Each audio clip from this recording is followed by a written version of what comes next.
Hi, my name is Dr. Frederick Edward Fabella, and I will be discussing the theories of motivation. So, what is motivation? To be motivated means to be moved into action. We are induced into action or thought by either the push of a motive or the pull of an incentive or goal towards some end state. Here, a motive is understood as an internal disposition that pushes an individual toward a desired end state where the motive is satisfied.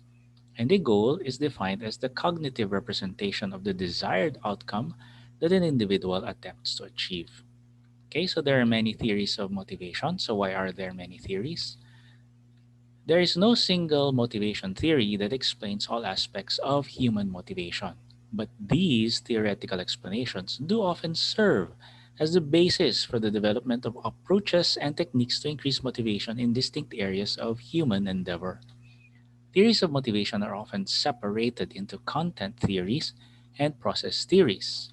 In short, content theories explain what motivation is, and process theories describe how motivation occurs. Theories of motivation are also grouped by the field of human endeavor they apply to. Okay, so let's consider the theories of motivation. If you look at the diagram here, theories of motivation are divided into content theories and process theories. In the content theories, you have Maslow's need hierarchy, Hertzberg's motivation hygiene theory, McClelland's needs theory, and Adelpher's ERG theory. For process theories, you have Room's expectancy theory, Adams' equity theory, goal setting theory, and reinforcement theory. So we will discuss all these theories one by one. Let's begin with content theories of motivation. We have Maslow's hierarchy of needs. So if you look at the diagram, I'm sure that's very familiar already. Maslow proposed that people are motivated by a predictable five-step hierarchy of needs. According to Maslow, most individuals are not consciously aware of these needs, yet we all supposedly proceed up the hierarchy of needs one level at a time. Man is a wanting being. Maslow says that man is a wanting animal and his needs are never fully satisfied. Human needs differ in importance and can therefore be arranged in a series of levels, a hierarchy or a pyramid. Some needs are more important than the others. So that is why a pyramid is used to describe the needs because you have to start at the bottom. An individual's needs at a particular level on the hierarchy emerge only when the lower level needs are reasonably well satisfied. Maslow says that only unsatisfied needs motivate behavior.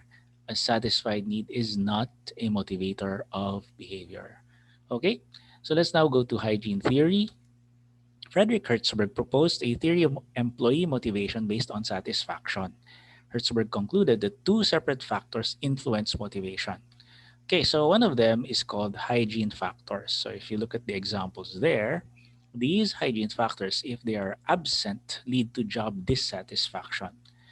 Frederick Hertzberg proposed a theory of employee motivation based on satisfaction, and these two separate factors influence motivation. Okay, so you have these two classes of factors which are associated with employee satisfaction and dissatisfaction. Hence, his concept has come to be called Hertzberg's two-factor theory. Okay, so you have there in the diagram the motivation factors that, if they are present, lead to job satisfaction. All right, now if we combine the hygiene factors and the motivation factors, this is the diagram that we come up with. Okay, so hygiene factors, if they are absent, lead to job dissatisfaction, but motivation factors, if they are present, lead to job satisfaction. All right. Frederick Hertzberg proposed a theory of employee motivation based on satisfaction. Not all needs are motivational. The factors leading to job dissatisfaction are separate and distinct from those that lead to job satisfaction. To eliminate factors that create job dissatisfaction can bring about peace but cannot necessarily motivate. The opposite of satisfaction is no satisfaction, and the opposite of dissatisfaction is no dissatisfaction. Okay, let's now proceed to Adelpher's ERG theory. So you have there the diagram. It looks familiar also because it is based on Maslow's hierarchy of needs. Adelpher's theory of motivation expands on the work of Maslow and takes the premise of need categories a bit further. He observes that when lower needs are satisfied, they occupy less of our attention, but the higher needs tend to become more important the more we pursue them. He also observed a phenomenon that he called the frustration regression process, where when our higher needs are thwarted, we may regress to lower needs. Okay? This is especially important when it comes to motivating employees. When a sense of autonomy or the need for mastery is compromised, say because of the structure of the work environment, there are limitations to job opportunities, the employee may focus more on the sense of security or the relatedness of the job that the job provides. Okay, let's now proceed to the fourth content theory of motivation. You have the achievement motivation theory. Okay, so look at the diagram there. You have power, affiliation, and achievement. McLellan believed that only one dominant motive can be present in our behavior at a time. He categorized needs or motives into achievement, affiliation, and power, and saw them as being influenced by either internal drivers or extrinsic forces. The drive for achievement arises out of the psychological need for competence and is defined as a striving for excellence against a standard that can originate from three sources of competition: the task itself, the competition with the self, and the competition against others. High need for achievement can come from one's social environment and socialization influences, like parents who promote and value pursuit and standards of excellence. But it can also be developed throughout life as a need for personal growth towards complexity. Okay, so that ends the theories of motivation. Let's now proceed to the process theories of motivation. We have here the reinforcement theory. Okay, so reinforcement theory can be explained this way. You have there the driving forces and the restraining forces. So you will see a matrix here, and you have there the add the stimulus and remove a stimulus. Okay, so in the driving forces, uh, the theory defines what is called positive reinforcement, and then you also have negative reinforcement.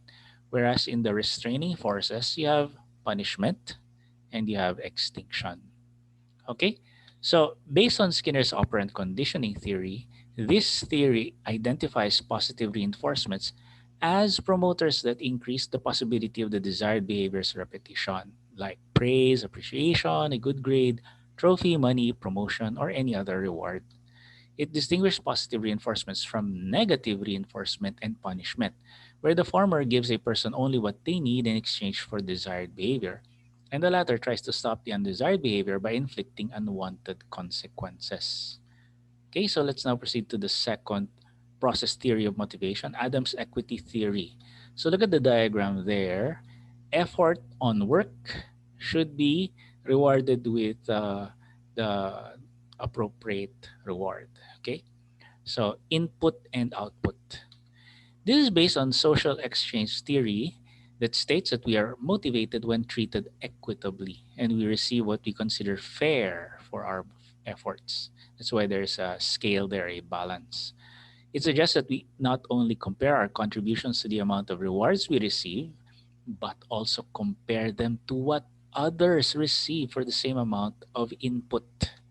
Although equity is essential to motivation, it does not take into account the differences in individual needs, values, and personalities, which influence our perception of inequity. Okay, so let's now proceed to the third process theory of motivation, Vroom's expectancy theory. Okay, so look at the diagram there. You have effort, performance, and reward. Victor Room's theory integrates needs, equity, and reinforcement theories to explain how we choose from alternative forms of voluntary behavior based on the belief that decisions will have desired outcomes. Room suggests that we are motivated to pursue an activity by appraising three factors: expectancy, that assumes more effort will result in a success; instrumentality, that sees a connection between activity and goal; and valence, which represents the degree to which we value the reward or the results of success. Okay, so we now proceed to the fourth process theory of motivation, Locke's goal setting theory. So look at the diagram there. You have clarity, challenge, commitment, feedback, and task complexity. This is an integrative model of motivation which sees goals as key determinants of behavior. Possibly the most widely applied, the goal setting theory stresses goal specificity, difficulty, and acceptance and provides guidelines for how to incorporate them into incentive programs and management by objectives or MBO techniques in many areas. Locke's recipe for effective goal setting includes setting of challenging but attainable goals, Setting goals that are specific and measurable. Goal commitment should be obtained. Strategies to achieve this could include participation in the goal setting process, the use of extrinsic rewards like bonuses, and encouraging intrinsic motivation through providing feedback about goal attainment. Support elements should be provided. And lastly, knowledge of results is essential. Goals need to be quantifiable and there needs to be feedback. Okay, so those are the four process theories of motivation. Let's now proceed to motivational theories in business. Okay, so let's consider theory X and theory Y. So you have there McGregor's theory X and theory Y. And theory X assumes that there are people or employees who lack integrity, who avoid responsibility, who work as little as possible, and prefer direction or guidance or supervision. Whereas theory Y assumes that there are people who possess integrity, who work towards objectives, who want to achieve, and will make decisions on their own. Douglas MacGregor proposed two theories, Theory X and Theory Y, to explain employee motivation and its implications for management.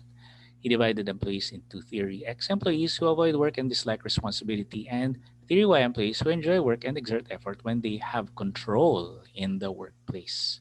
Okay, what about Theory Z? Okay, so in response to Theory X and Theory Y, a third theory, Theory Z, was developed by Dr. William Auchi.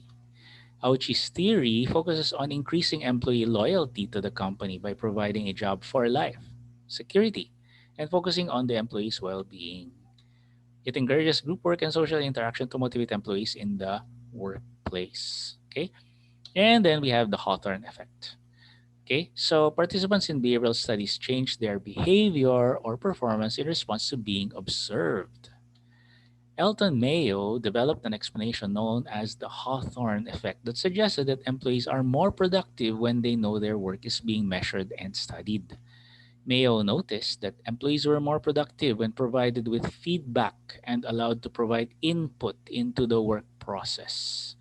Okay, so that ends my discussion about the theories of motivation. If you want to know more and want to stay updated with my upcoming lectures, please subscribe to my YouTube channel, Prof. Eric F. You may also visit my blog, meaningsandperceptions.blogspot.com. Thank you very much.